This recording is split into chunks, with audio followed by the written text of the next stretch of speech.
ಕೆರಡಿ. ನಾನು 8ನೇ ತರಗತಿಯಲ್ಲಿ ಓದುತ್ತಿದ್ದೇನೆ. ಸರ್ಕಾರಿ ಮಾದರಿ ಹಿರಿಯ ಪ್ರಾಥಮಿಕ ಶಾಲೆ ಚಿಲುಕುಮುಖಿಯಲ್ಲಿ ಓದುತ್ತಿದ್ದೇನೆ. ನನಗೆ ಮಾರ್ಗದರ್ಶನ ಶಿಕ್ಷಕರಾಗಿ ಶ್ರೀಕಾಂತ್ ಮಟ್ಟಿ ಸರ್ ಅವರು ಹೇಳಿಕೊಟ್ಟಿದ್ದಾರೆ. ಈಗ ವರ್ಣಮಾಲೆಯ ಪರಿಚಯವನ್ನು ಮಾಡಿಕೊಳ್ಳೋಣ. ವರ್ಣಮಾಲೆ ಎಂದರೇನು? ವರ್ಣ ಅಂದರೆ ಅಕ್ಷರ, ಮಾಲೆ ಅಂದ್ರೆ ಗುಂಪು. ಅಕ್ಷರಗಳ ಗುಂಪಿಗೆ ನಾವು ವರ್ಣಮಾಲೆ ಎಂದು ಕರೆಯುತ್ತೇವೆ. ಕನ್ನಡದಲ್ಲಿ ಒಟ್ಟು 49 ಅಕ್ಷರಗಳಿವೆ. ಕನ್ನಡದಲ್ಲಿ ನಾವು ವರ್ಣಮಾಲೆಗಳನ್ನು 3 ಪ್ರಕಾರಗಳನ್ನಾಗಿ ಮಾಡುತ್ತೇವೆ. ಅವು ಸ್ವರಗಳು, ವ್ಯಂಜನಗಳು, ಯೋಗವಾಹಗಳು. ಸ್ವರಗಳು ಎಂದರೆ ಸ್ವತಂತ್ರವಾಗಿ ಉಚ್ಚರಿಸತಕ್ಕಂತಹ ಅಕ್ಷರಗಳಿಗೆ ನಾವು ಸ್ವರಾಕ್ಷರಗಳು ಎಂದು ಕರೆಯುತ್ತೇವೆ. ಒಟ್ಟು ಸ್ವರಾಕ್ಷರಗಳು 13 ಇವೆ. ಮತ್ತೆ ಸ್ವರಾಕ್ಷರಗಳು ಅದಿಂದ ಅವರೆಗೂ ಅ, ಆ, ಇ, ಉ, ಋ, ಎ, ಐ, ಓ ಅವರೆಗೂ ನಾವು ಸ್ವರಗಳು ಎಂದು ಕರೆಯುತ್ತೇವೆ. ಸ್ವರಗಳಲ್ಲಿ ಮತ್ತೆ 2 ಪ್ರಕಾರಗಳನ್ನು ಮಾಡುತ್ತೇವೆ. ಸ್ವರಗಳಲ್ಲಿ ಹ್ರಸ್ವ ಸ್ವರ ಮತ್ತು ದೀರ್ಘ ಸ್ವರ. ಹ್ರಸ್ವ ಸ್ವರ ಎಂದರೆ ಒಂದು ಮಾತ್ರ ಕಾಲದಲ್ಲಿ ಉಚ್ಚರಿಸತಕ್ಕಂತಹ ಅಕ್ಷರಗಳಿಗೆ ನಾವು ಹ್ರಸ್ವ ಸ್ವರಗಳು ಎಂದು ಕರೆಯುತ್ತೇವೆ. ಅವು ಅ, ಇ, ಉ, ಋ, ಎ ಮತ್ತು ಓ. ಒಟ್ಟು ಹ್ರಸ್ವ ಸ್ವರಗಳ ಸಂಖ್ಯೆ 6.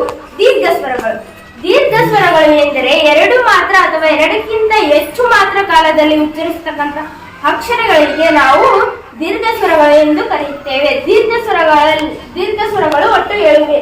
ಆ, ಇ, ಉ, ಎ, ಐ, ಓ, ಔ. ಒಟ್ಟು ದೀರ್ಘ ಸ್ವರಗಳ ಸಂಖ್ಯೆ 7.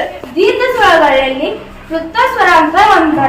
ವೃತ್ತ ಸ್ವರ ಎಂದರೆ 3 ಮಾತ್ರ ಕಾಲದಲ್ಲಿ ಉಚ್ಚರಿಸತಕ್ಕಂಥ ಅಕ್ಷರಗಳಿಗೆ ನಾವು ವೃತ್ತ ಸ್ವರ ಅಂತ ಕರೀತೀವಿ. ಅವು ಅಣ್ಣ, ಅಕ್ಕ, ಮಕ್ಕಳೇ ಅಂತ. ಮತ್ತೆ ವ್ಯಂಜನಗಳಲ್ಲಿ 2 ಪ್ರಕಾರಗಳನ್ನಾಗಿ ಮಾಡುತ್ತೇವೆ. ವರ್ಗೀಯ ವ್ಯಂಜನಗಳು, ಅವರ್ಗೀಯ ವ್ಯಂಜನಗಳು. ಕ ವರ್ಗ, ಟ ವರ್ಗ, ತ ವರ್ಗ, ಪ ವರ್ಗ. ಒಟ್ಟು 25 ಇವೆ.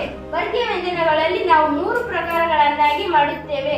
ಅಲ್ಪ ಪ್ರಾಣ ಎಂದರೆ ಒಂದು ಕಡಿಮೆ ಉಸಿರು ತೆಗೆದುಕೊಂಡು ಉಚ್ಚರಿಸತಕ್ಕಂಥ ಅಕ್ಷರಗಳಿಗೆ ನಾವು ಅಲ್ಪ ಪ್ರಾಣಗಳು ಎಂದು ಕರೆಯುತ್ತೇವೆ. ಅವು 10 ಇವೆ. ಕ, ಚ, ಟ, ತ, ಪ, ಗ, ಜ, ಡ, ಧ, ಬ. ಈಗ ಮಹಾಪ್ರಾಣ ಅಕ್ಷರಗಳು ಅವು 10 ಇವೆ. ಮಹಾಪ್ರಾಣ ಅಕ್ಷರಗಳು ಎಂದರೇನು?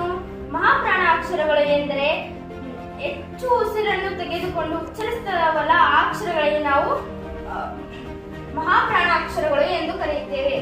ಕ, ಛ, ಥ, ಥ, ಪ, ಗ, ಝ, ಢ, ಧ, ಪ. ಇವು ಮಹಾಪ್ರಾಣ ಅಕ್ಷರಗಳು. ಅನುನಾಸಿಕಗಳು ಒಟ್ಟು 5 ಇವೆ. ಅನುನಾಸಿಕ ಎಂದರೆ ಮೂಗಿನ ಸಹಾಯದಿಂದ ಉಚ್ಚರಿಸತಕ್ಕಂಥ ಅಕ್ಷರಗಳಿಗೆ ನಾವು ಅನುನಾಸಿಕಗಳೆಂದು ಕರೆಯುತ್ತೇವೆ. ಒಟ್ಟು ಅನುನಾಸಿಕಗಳು 5 ಇವೆ. ಞ, ಞ, ಣ, ನ, ಮ. ಇವು ಅನುನಾಸಿಕಗಳು. ಇವಾಗ ಅವರ್ಗೀಯ ವ್ಯಂಜನಗಳು ಒಟ್ಟು 9 ಇವೆ. ಅವು ಯ, ರ, ಳ, ವ, ಶ, ಷ, ಸ, ಹ, ಳ. ಇವು ಒಟ್ಟು 9 ಇವೆ. ನಾವು ಯೋಗವಾಹಗಳ ಬಗ್ಗೆ ತಿಳಿದುಕೊಳ್ಳೋಣ. ಯೋಗವಾಹ ಅಂದ್ರೆ ಕೂಡು, ವಾ ಅಂದ್ರೆ ಹೋಗುವ, ಕೂಡಿ ಹೋಗುವ ಅಂತ ಅರ್ಥ. ಬೇರೆ ಅಕ್ಷರಗಳ ಯೋಗವಾಹ ಎಂದರೆ ಬೇರೆ ಅಕ್ಷರಗಳ ಜೊತೆಗೆ ಕೂಡಿಕೊಂಡು ಉಚ್ಚರಿಸತಕ್ಕಂಥ ಅಕ್ಷರಗಳಿಗೆ ನಾವು ಯೋಗವಾಹಗಳು ಎಂದು ಕರೆಯುತ್ತೇವೆ. ಯೋಗವಾಹಗಳಲ್ಲಿ 2 ಪ್ರಕಾರಗಳಿವೆ. ಅವು ಅಂ ಮತ್ತು ಅನುಸ್ವರ ಅಂ, ವಿಸರ್ಗ ಆ. Thank you sir.